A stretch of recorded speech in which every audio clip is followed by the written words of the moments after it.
This is actually going to be a very short video, but basically I watched the French Montana, or I watched some of the French Montana documentary on Vlad TV, and I want to talk about why I think, shout out to the family who's just like taking selfies right in my picture. Anyway, so I want to talk about why, I hate when people do that. I want to talk about why the French Montana documentary is interesting. Just the first part that sticks out. So basically, he was talking about how he's from Morocco and he's like an illegal alien, and his dad is too. But his dad in Morocco was kind of already doing illegal shit in Morocco, but he saves enough money to be able to get these like very short-term visas to America.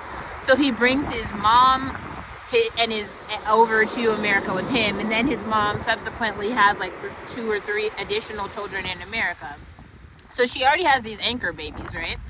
But then even on top of that, so he's in this situation where he realizes he's 16, he doesn't have any documentation, so he can't get a regular job, he can't go to college, like he can't do any of the stuff, he can't basically behave like a citizen because he's not. And so then he makes the decision to start doing illegal shit, selling drugs. And the way that he describes it, he's like, this is all I could do. This is the only way. And then he tries to make this hero story out of selling drugs. This is the part where I can't get down with like illegal immigration. Like, you already started breaking the law. And then you just kept breaking the law. And at no point did you like start doing things by the law. The whole story is like, I broke the law, then I just stayed here and I continued to break the law. And then I started selling drugs and I continued to break the law. And then he actually like got caught with 20 pounds of weed, but then ICE wasn't serious at the time. So even though he had a case, like they didn't deport him. And so then he was like, okay, now I'm going to become a rapper because that's all I could do.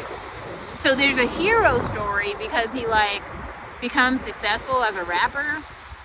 But then there's also like, really think about it. That's what I mean. There's like a criminality aspect to illegal immigration. The whole point, the whole story starts with the premise of like, I'm an illegal alien. I can't get work. So now I'm working under the table.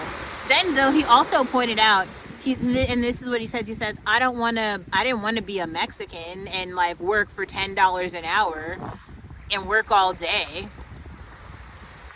Oh, so you're too good to like pick strawberries or something, but you're not too good to like sell drugs. And I think I made a podcast about this where I talked about how Stacey Dash did the same thing in her mind. Like, she tried to rationalize drug dealers because at least they weren't collecting food stamps. And it was like, okay, so you think that people who are selling drugs, and they sold the drugs to her parents who subsequently became drug users while she was a child. And she's like, but these people have dignity because they're selling drugs. Make it make sense. He said it for himself. Go watch this for yourself, and I wonder like what you guys think, because I saw that and I'm like, damn, this doesn't make any sense.